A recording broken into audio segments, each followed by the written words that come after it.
Ministerio Internacional Cabot. Vamos a compartir la palabra de Dios en el primer libro de Reyes, capítulo 19, versículo 4. Primer libro de Reyes, capítulo 19. Mientras usted va buscando el libro de Primera de Reyes, quiero contarle una historia. En una ocasión, un hombre que era camionero había salido de su lugar de destino hasta donde tenía que llevar la carga, y en medio de la carretera pasó por una serie de abismos y su tractomula se salió de la vía y él alcanzó a agarrarse en medio de aquel barranco sobre unas raíces. Y este hombre empezó a gritar: ¿hay alguien que me pueda ayudar? La voz de su eco se escuchaba a lo lejos y nadie respondía al llamado de este hombre. Él volvió a gritar: ¿hay alguien aquí que me pueda ayudar? Escuchó la voz de Dios cuando Dios le dijo: suéltate de aquellas ramas que mi mano te sostendrá. Este hombre ya no volvió a gritar con esa fuerza, sino con mucha más fuerza, y dijo: ¿hay otra persona que me pueda ayudar? Hay momentos en la vida cristiana donde sentimos que tenemos el agua hasta el cuello, a tal punto que parece que Dios se hubiese olvidado de nosotros. Tal vez usted ha orado, le ha pedido a Dios cosas y parece que los métodos y las estrategias de Dios no son los indicados para lo que nosotros estamos pidiendo. Tal vez usted lleva mucho tiempo orando por una respuesta y ve todo lo contrario a lo que usted le ha pedido a Dios. En esos momentos solemos tener desilusiones en la vida, desilusiones con Dios. Usted puede estar esperando un milagro de Dios, que el Señor obre, y pasa todo lo contrario a lo que usted había pedido. Y sentimos que Dios nos ha defraudado. Este mensaje que vamos a predicar esta mañana lleva por título: con el agua hasta el cuello.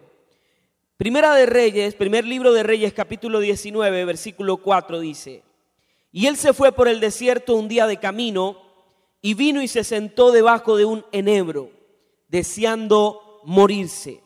Dijo: basta ya, oh Jehová, quítame la vida, pues no soy yo mejor que mis padres. Y echándose debajo del enebro, se quedó dormido, y aquí luego un ángel le tocó y le dijo: levántate, come. Entonces él miró, y aquí a su cabecera una torta cocida sobre las ascuas y una vasija de agua. Comió y bebió y volvió a dormirse.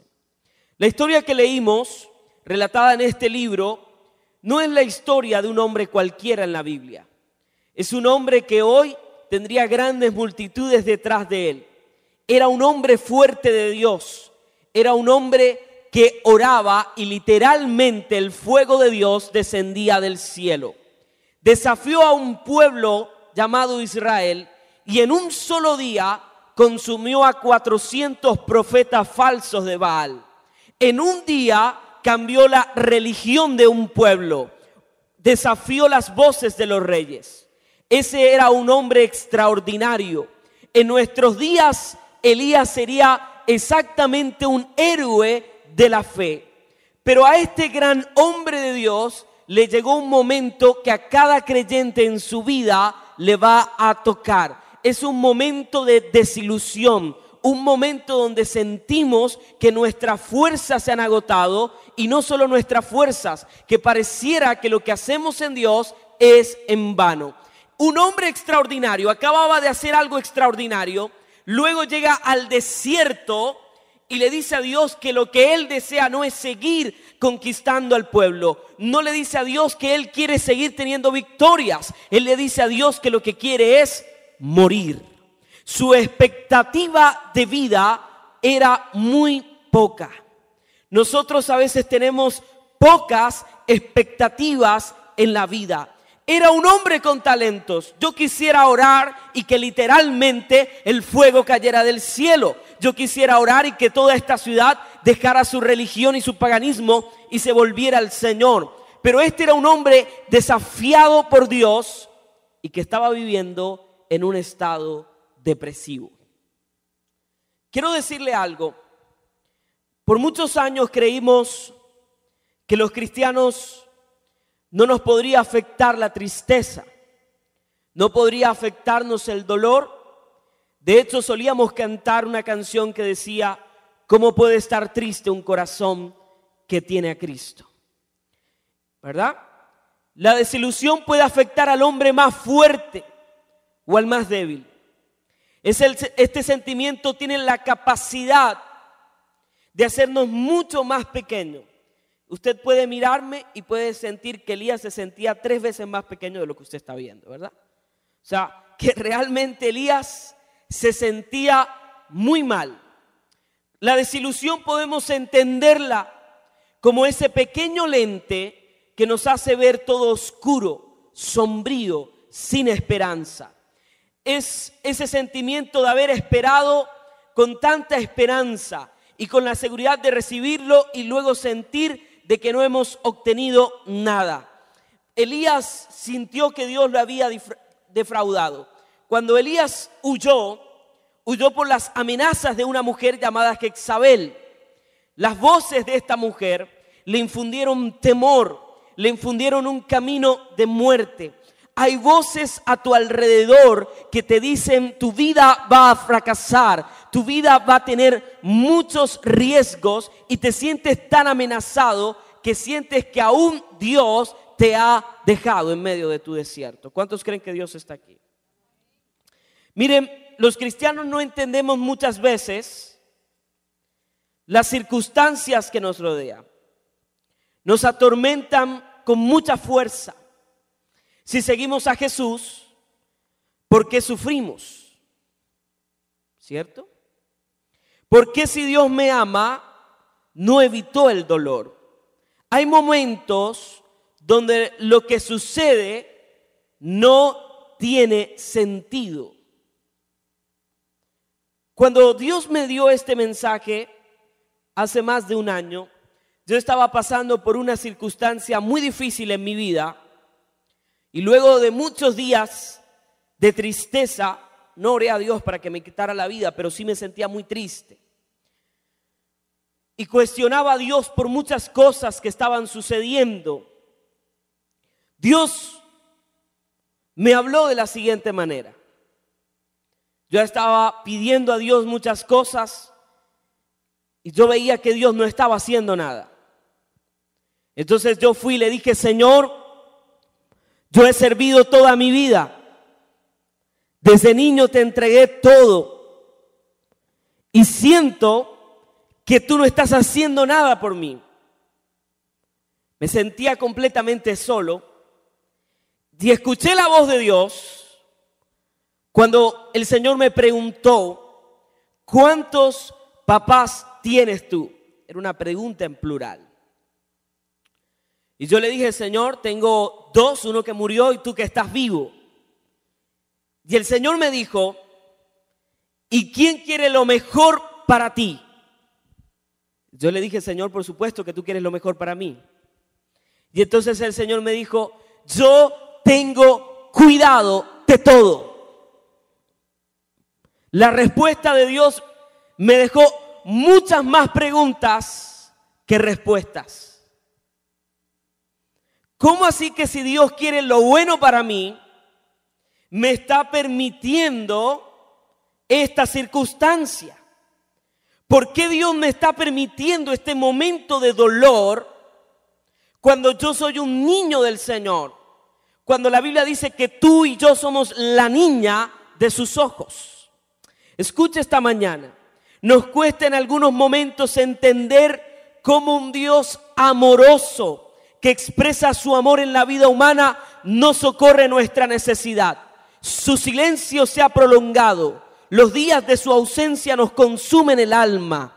Uno de los contrastes más fuertes es la confusión y la desilusión con Dios. la ausencia de significados. Hay momentos en los que damos gracias a Dios por ser librados y no darnos lo que pedimos, porque vemos con el tiempo que no traería alegría. Pero hay otras circunstancias que nunca entendemos qué pasó y de qué fuimos librados. Como pequeños niños creemos que nuestro Padre es malo. Cuando alguien tiene un niño muy pequeño, ustedes que han tenido la experiencia de ser papá, algunos de los que están aquí, el día que ustedes llevaron a sus hijos a vacunar, ustedes sufrieron más que sus hijos. Ustedes lloraron más que ellos. Y estoy seguro que muchos de los hijos que estamos aquí dijimos, mi papá es malo, ¿cómo permite que ese doctor me puye? No hace nada por mí. Y usted está al lado de su hijo. Mientras en un brazo está entrando el dolor, en el otro brazo está la mano de su padre fortaleciéndolo. Pero el padre no puede hacer nada. Qué palabra tan poderosa esta mañana.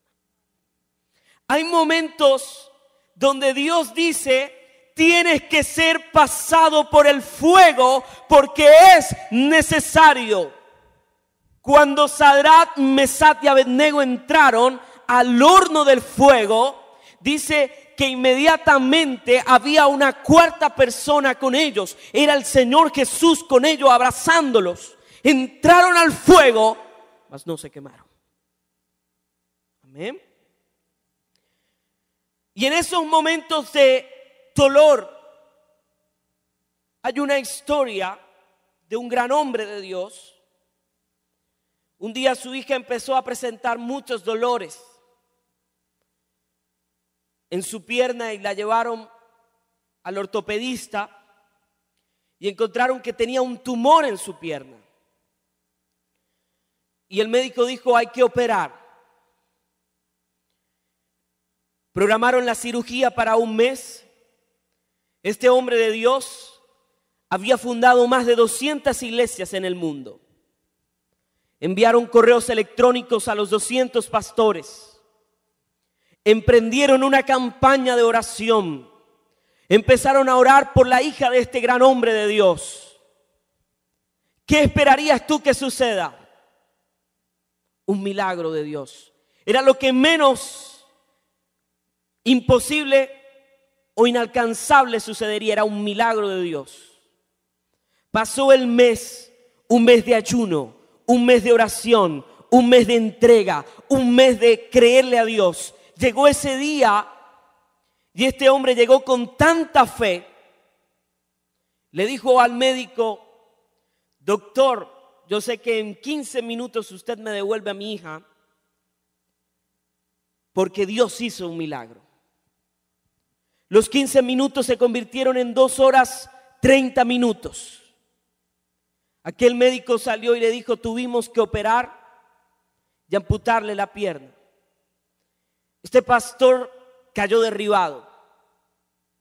No podía entender cómo una gran multitud de creyentes habían orado pidiendo a Dios por una sola persona y Dios no había hecho nada. Su corazón se desboronó. Y cuando su corazón se desboronó, este hombre empezó a decir, sí, Dios estaba atendiendo a cualquier viejita de este mundo, menos escuchándonos a nosotros. Su corazón empezó a brotar el dolor de no ver a Dios actuando en su vida. A veces nosotros cuando escuchamos esto le decimos a la gente, por favor, cállate. No, deje que todo lo que está allí salga. Y este hombre no pudo entender el dolor. Parece que Dios siempre llegará tarde. Evangelio de Juan capítulo 11 versículo 17. Yo sé que Dios nos está hablando esta mañana. Amén. Lo que viene va a estar mejor. Amén. Juan capítulo 11, 17. Por lo menos lo que no tenemos en música lo compensamos en palabra. Y no es la música la que trae fe, sino la palabra. Amén. La palabra de Dios produce salvación. Juan 11, 17. Lo tenemos. Yo quiero que estemos atentos porque esta es una palabra muy confrontacional. Diga conmigo, como con el agua hasta el cuello. Y si usted está pidiendo un milagro de Dios, Dios lo va a hacer porque Dios es el Dios de los imposibles. Amén. Lo que sucede es que las transiciones y los tiempos de Dios no son nuestros tiempos. Dios no tiene horas, Dios no tiene minutos, Dios no tiene días. Juan 11:17 es una historia. Vino pues Jesús y hallando que hacía ya 4 días que Lázaro estaba en el sepulcro, Betania estaba cerca de Jerusalén como a 15 estadios. Ojo a esto, lo que les voy a enseñar esta mañana. Se murió Lázaro, un gran amigo de Jesús, y le mandaron a avisar, y Jesús llega 4 días tarde. El autor del Evangelio de Juan, que es el apóstol Juan, se detiene a contar que Betania realmente estaba muy cerca y de que Jesús pudo venir antes del tiempo, antes de los 4 días. ¿Me estoy haciendo entender? Mire esto. Y muchos de los judíos habían venido a Marta y a María para consolarlos por su hermano. Vino todo el mundo menos Dios. ¿Aló? Dios estaba cerca y no vino. Yo no puedo creer eso. Escuchen esto. Pero María, en el versículo 20, perdón. Entonces Marta, cuando oyó que Jesús venía, salió a encontrarle, pero María se quedó en casa. Y Marta dijo a Jesús, yo creo que ella no se lo dijo, Señor, ¿por qué no viniste? No. Esta mujer lo cogió por esa túnica y le dijo, Señor, si hubieses estado aquí, mi hermano no habría muerto. Diga conmigo, parece que Dios llegara tarde. Las hermanas de Lázaro enviaron el anuncio de la muerte de su hermano para que Jesús lo evitara. Si Jesús tan solo hubiese llegado 4 días antes, ellas no estarían llorando, ellas no estarían viviendo el dolor de una pérdida. Si Jesús hubiese llegado 4 días antes, ellos no estarían en ese momento. Imaginemos el dolor, las lágrimas, la tristeza que se pudo haber evitado si tan solo Jesús hubiese llegado a tiempo. Ellos se sienten sumamente frustrados. Él no llegó en el momento que ellos lo necesitaban. Pero Él sigue siendo Dios. Y Dios hace más allá de lo que tú esperas. Amén. Porque tú estás viendo esta silla, pero Dios está viendo el resto. Amén. Juan 11:33. Allí nos vamos a detener. Jesús entonces, al verla llorando, y a los judíos que la acompañaban también llorando, esto es poderoso, se estremeció en espíritu y se conmovió. ¿Hay alguien que llora contigo? ¿Hay alguien que se conmueve en medio de tu dolor? Diga conmigo, es Dios. Alguien que puede entender el dolor humano, es Dios. Y dijo, ¿dónde le pusiste? Le dijeron, Señor, ven y ve. Versículo más corto de la Biblia, pero el más contundente en su relato. Jesús lloró. ¿Me estoy haciendo entender lo que el Señor le quiere ministrar a usted esta mañana? Cuando usted cree que Dios lo ha dejado solo, Dios está conmovido por tu situación. Y el Señor ha llorado contigo en medio de tu dolor. El Señor dice, ríe con los que ríen, pero Él también dice, llora con los que lloran. Seguimos leyendo. Dijeron entonces los judíos, mirad cómo le amaba. La Biblia dice que el Señor puede quedar en un pequeño silencio a causa de su amor por nosotros. Dice, y callará de amor.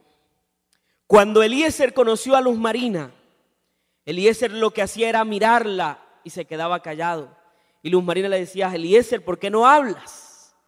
Y Eliezer le decía: mirando tu hermosura, porque callaré de amor. Así el Señor calla por ti.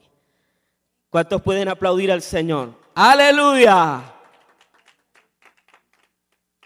En el versículo 36 dice: dijeron entonces los judíos: mirad cómo le amaba. Y algunos de ellos dijeron: ¿no podía este que abrió los ojos al ciego haber hecho esto también con Lázaro para que no muriera?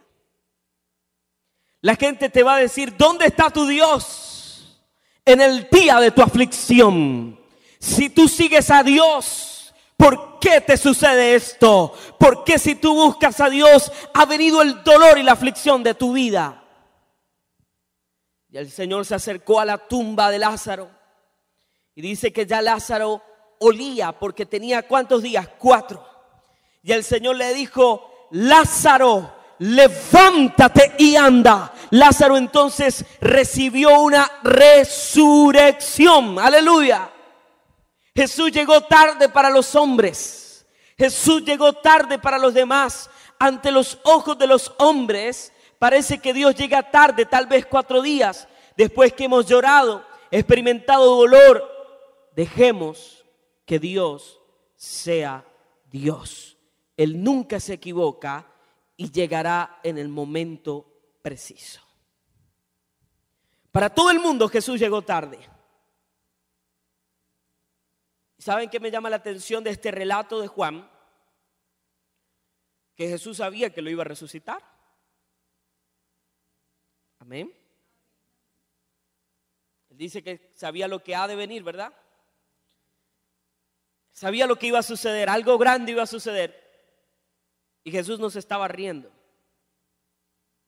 Podía estar tranquilo si lo iba a resucitar. Si a mí se me daña este videobeam y yo sé que lo puedo arreglar, ¿para qué voy a llorar? Lo que nos está mostrando Dios es cuánto nos acompaña el Señor en nuestro día de aflicción. Amén.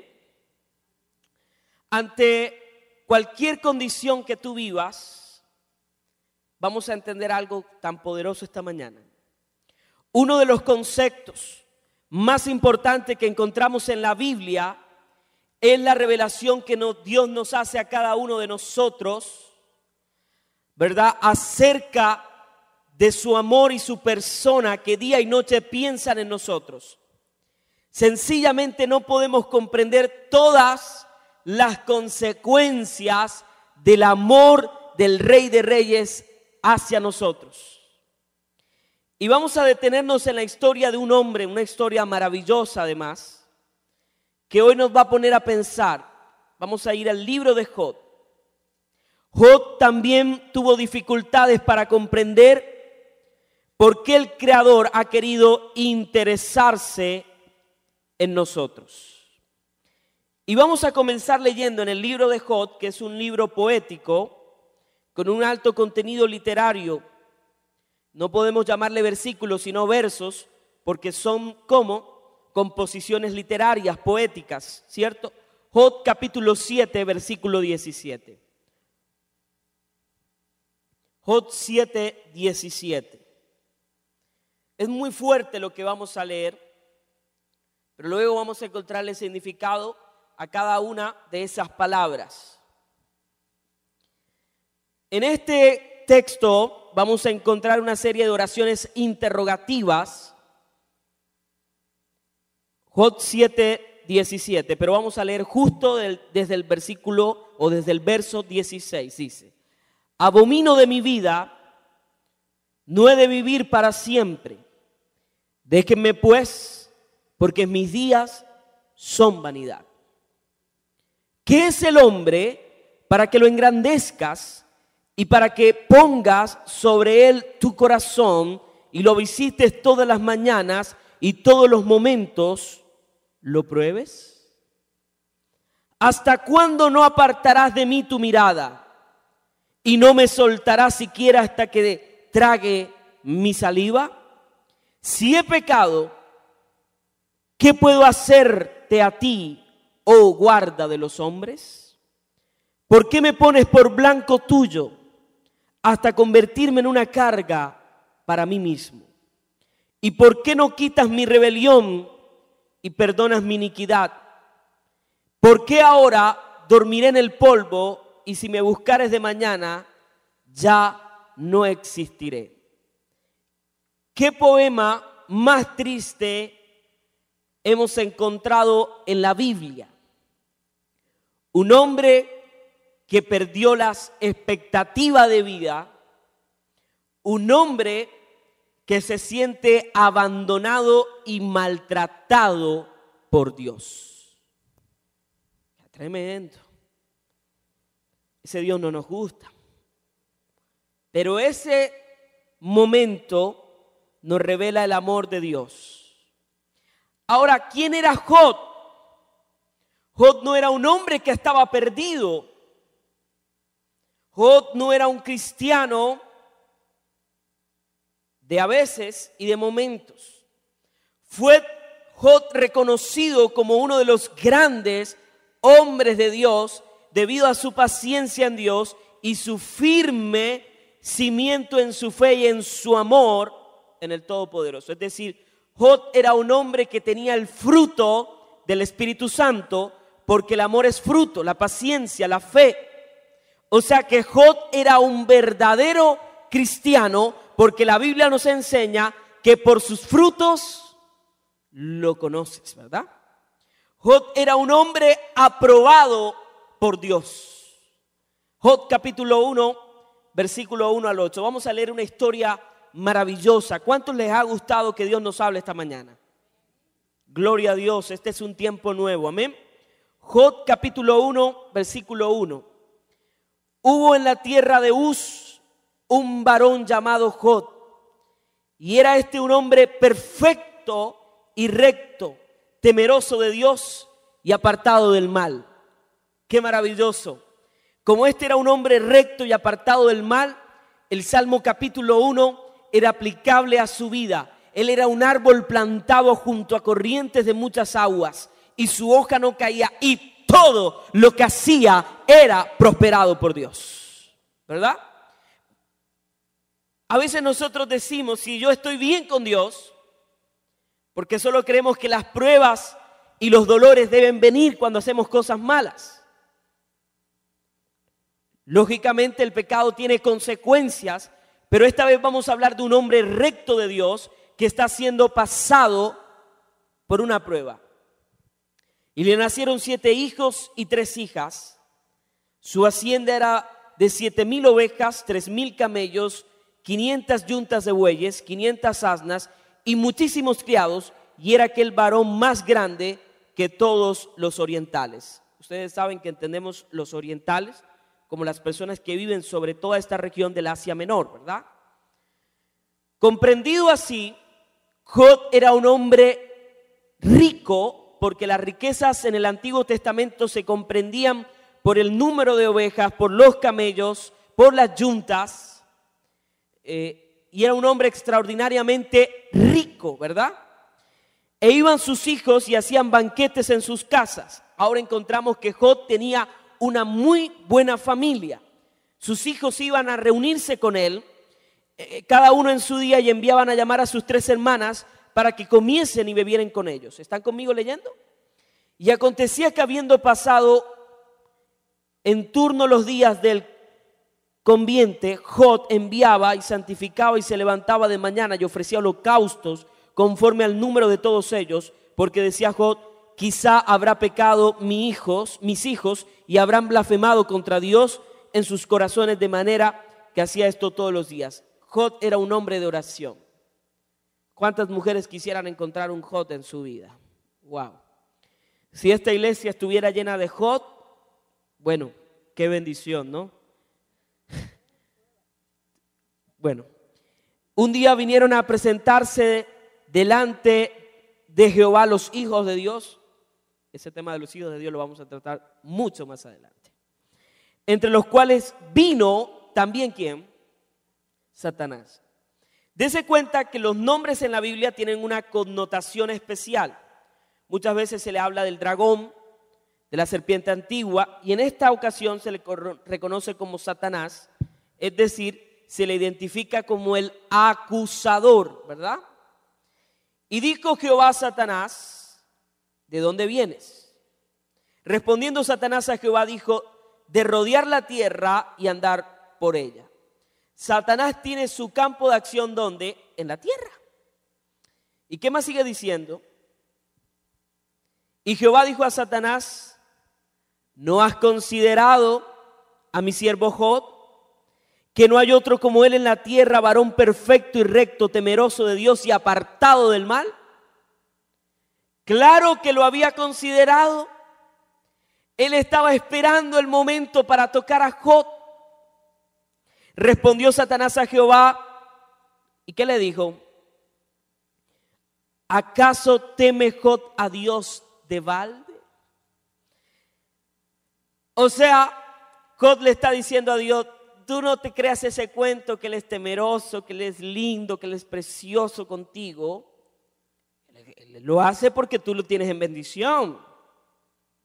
Ay, ¿quién no que se levante en la mañana y coma manjares va a estar feliz con Dios? ¿Quién no que tenga una linda familia va a estar bien con Dios? ¿Quién que hoy se quiere comer un camello se lo come? Satanás estaba calumniando a Job. Recuerden que la Biblia nos describe a Satanás como por la multitud de contradicciones. Esa traducción de multitud de contradicciones quiere decir su multitud de calumnias, ¿verdad? Respondió Satanás a Jehová, dijo, ¿acaso teme Job a Dios en balde? ¿No le has cercado alrededor de él y a su casa y todo lo que tiene? Al trabajo de sus manos has dado bendición, por tanto sus bienes se han aumentado sobre la tierra. Número 1, escuchen esto poderoso. Satanás sí había estado rodeando a Job. Satanás estaba como león rugiente buscando devorar la vida de Job. ¿Saben por qué no había llegado? Porque estaba un cerco de Dios que le impedía a Satanás entrar a la vida de Job. Porque cuando tú eres un hombre justo, los demonios ni se acercan. No había forma, porque este hombre no le había abierto puertas a Satanás para que entrara. Entonces, cuando usted vive siendo atacado, revise las puertas que pueden estar abiertas en su vida. Luego sigue diciendo, versículo 11. Pero extiende ahora tu mano y toca todo lo que tiene y verás si no blasfema contra ti en tu misma presencia. La primera prueba que Job recibe tiene que ver con lo material. Es decir, que todo lo que este hombre tenía empezó a esfumarse en minutos. Satanás es el devorador. Él vino para matar, hurtar y destruir. Y Job empezó a sentir que todo lo que tenía se espumó de un día para otro. Mas, sin embargo, Satanás no logró su primer cometido. Dios pone límites. No probó a Job más allá de lo que podía resistir. La semana pasada enseñamos que las pruebas son un proceso de resistencia. Ahora, miren lo que dice el capítulo 2. Aconteció que otro día vinieron los hijos de Dios para presentarse delante de Jehová, y Satanás vino también entre ellos, presentándose delante de Jehová. Y dijo Jehová a Satanás, ¿de dónde vienes? Respondió Satanás a Jehová y dijo, de rodear la tierra y de andar por ella. Y Jehová dijo, ¿no has considerado a mi siervo Job, que no hay otro como él en la tierra, varón perfecto, recto, temeroso de Dios y apartado del mal, y que todavía retiene su integridad, aun cuando tú me incitaste contra él para que lo arruinara sin causa? Satanás no se iba a quedar quieto. Respondiendo Satanás dijo a Jehová, piel por piel, todo lo que el hombre tiene dará por su vida. Satanás le dijo, un momentico, ay, si tú te estás muriendo, tú vendes todo lo que tienes por tu vida. Así que tú no lo has probado como tiene que ser probado. Pero extiende ahora tu mano, versículo 5, y toca sus huesos y su carne y verás si no blasfema contra ti en tu misma presencia. Y Jehová dijo a Satanás, he aquí que él está en tu mano, mas guarda su vida. Hubo un límite. Lo vas a enfermar, pero no lo vas a matar. ¿Aló? Qué tremendo, ¿no? ¿Saben? Satanás empezó a sentirse contento porque trajo una enfermedad tan grave que cuando los amigos de Job lo vieron, lloraron con él. Y dice que alrededor de varios días ellos se lamentaron y untaron ceniza sobre sus cabezas, que tipifica luto, duelo, lamento, tristeza. Era tan grande la enfermedad de Job. Es que es increíble ver a alguien que Dios ha bendecido tanto y de un momento a otro no queda nada. Ahora viene la enfermedad sobre Job. Terrible. Mira lo que dice el versículo 13 del capítulo 2. Y así se sentaron con él en tierra por 7 días y 7 noches y ninguno le hablaba palabra, porque veían que su dolor era muy grande. ¿Cuál era la intención de Satanás? Ya había tocado, ya lo había tocado en lo material, ahora tocó su salud. Era que Job blasfemara contra Dios. Era que el corazón de Job dejara de ser un corazón agradecido con Dios y que salieran cosas perversas de su boca. Y Satanás siente en el capítulo 3 que ha empezado a lograr su cometido. Después que esto abrió Job su boca y maldijo su día, capítulo 3, y exclamó Job y dijo, pero es que en el día que yo nací y la noche en que se dijo varón es concebido. Job comenzó a sentir que era muy fuerte la prueba, que no iba a resistir, y su primera debilidad en la prueba fue que comenzó maldiciendo el día de su nacimiento. Job estaba viviendo, tenía el agua hasta el cuello. Job sintió que Dios lo había dejado, que la vida ahora no tenía sentido, que la vida ahora no tenía propósito, porque deseó no haber nacido. Dios está en esta mañana. Y si usted ha sentido esto en su vida, hay reproches que en nuestro corazón muchas veces van a salir. Job estaba cayendo en depresión y desesperación. Cuando nosotros estamos en prueba, va a salir de nuestro corazón la murmuración, va a salir de nuestro corazón el reproche hacia Dios y vamos a sentir quejándonos. Muchos perdemos la batalla. Si Job tan solo hubiese hecho lo que 7 días hizo con sus amigos, guardar silencio. Pero es necesario que en medio de las circunstancias salga lo que está en nuestro corazón. Amén. Qué tremendo. Pero ¿saben una cosa? El diablo tuvo que reconocer que Job era un hombre justo, era un hombre temeroso de Dios y que no seguía al Dios en balde por lo que Dios le había dado, sino por lo que Dios es. Entonces Dios tiene que permitir que tú seas probado para ver qué hay en tu corazón. Si buscas a Dios por tu milagro, si buscas a Dios por una sanidad, si buscas a Dios por una familia, o si lo buscas porque Él es digno. Amén. ¿Y sabe qué sucede? Job capítulo 42, versículo 10.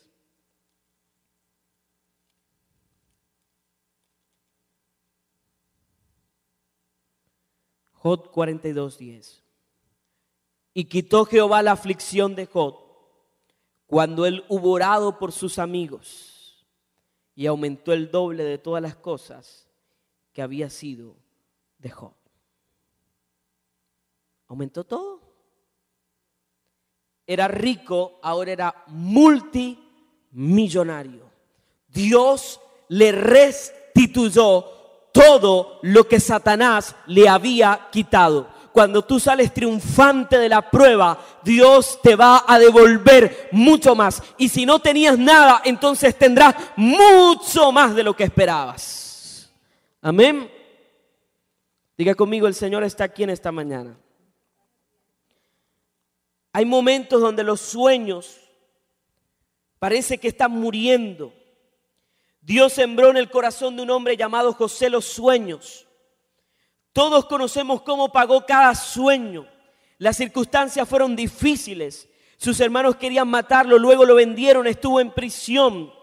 Sanó su corazón del odio. Tal vez en el proceso nunca entendió los estados y el porqué de la desilusión. Lo que Dios te prometió se cumplirá en el día exacto. No pasará un minuto más ni un minuto menos. Y todos conocemos de alguna manera que Job fue probado. Luego José, un hombre que Dios le entregó un sueño, siendo un joven de 17 años, él vio cómo la luna, el sol y las estrellas se postraban delante de él. Cómo cada manojo que representaba a sus hermanos se postraban delante de él. Y cómo ese sueño se murió por muchos años. Fue vendido por sus hermanos, dado por muerto por su padre. Fue llevado esclavo a Egipto. Fue a la prisión. Y cuando conoció al copero y al panadero y le interpretó sus sueños, le dijo: por favor, acuérdense de mí. Pasaron 2 años para que se acordaran de él. Hay momentos donde Dios parece que borrara nuestro nombre de cualquier lista. Hay momentos donde parece que la mano de Dios no se acordara de nosotros. Y ese José, el soñador, salió de la cárcel al palacio de Faraón. Y le dijo: tú y yo solo seremos diferentes en el trono. Génesis capítulo 19, Génesis 49, 22. Génesis 49, 22. Yo quiero que usted se lleve esta palabra para su corazón, para su mente, para su espíritu y la tome real.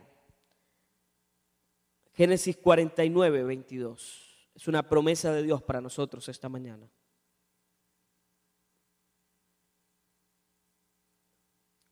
Dice el Señor esta mañana: rama fructífera es José,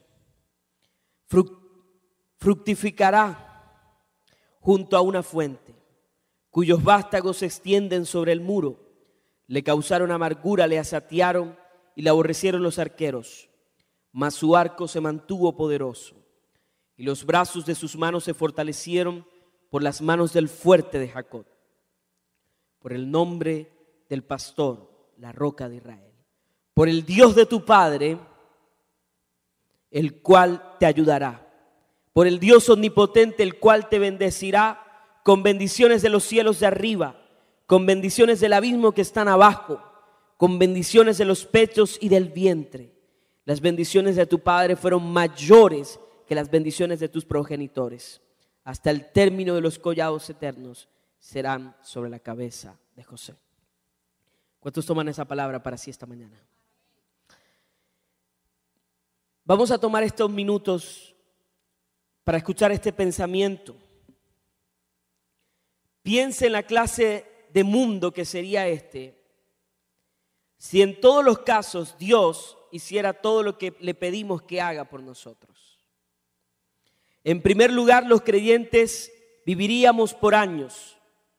El resto de los seres humanos estarían atrapados en un mundo hostil, mientras nosotros seríamos felices en este mundo. Nunca tendríamos un dolor de muela, cálculos, cáncer. Tendríamos éxitos en todos los negocios. Nuestros hogares serían hermosos. La relación Dios-hombre se acabaría. La gente solo lo buscaría por los beneficios, olvidando que estos se obtienen cuando tenemos un corazón arrepentido. La gente más codiciosa serían las personas que se convertirían. Luchamos por una eternidad con Él donde no habrá dolor. Tal vez estamos enojados con Dios porque no responde cuando le llamamos, o momentos del pasado nos marcan cuando Dios no vino, cuando nosotros le llamamos. La Biblia dice que el Señor ha preparado para nosotros moradas en los cielos. Y muchas veces estamos tan cómodos en esta tierra que se nos olvida que la vida eterna no comienza cuando morimos. La vida eterna comenzó ya en tu vida. Amén. Vamos a ponernos de pie esta mañana. ¿Cuántos les ha hablado el Señor esta mañana? Gracias, Dios, por tu palabra en medio nuestro. Gracias porque podemos oír tu voz. Gracias porque aunque no te podamos comprender en tu inmensidad, en tu grandeza, en tu poderío, en tu majestad, siendo, Señor, nuestro pequeño corazón tu templo es. Te pido, Dios, que nos bautices con tu fuego. Barranquilla, este es tu tiempo. Experimenta la presencia de Dios. Lo imaginado está sucediendo.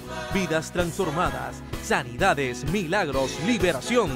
Acompañados de una palabra fresca de Dios, todo cambiará en la administración Pablo Ortega, el ex niño predicador. En el día de nuestro desierto, en el día de la aflicción, en los momentos más difíciles, solo la presencia de Dios podrá traer vida donde hay muerte. Este y todos los domingos, acompáñanos en Con Barranquilla, Unidad Boston, Salón 1, 9:30 de la mañana, entrada libre. Mayor información al 301-6010. Ministerio Internacional Cabot.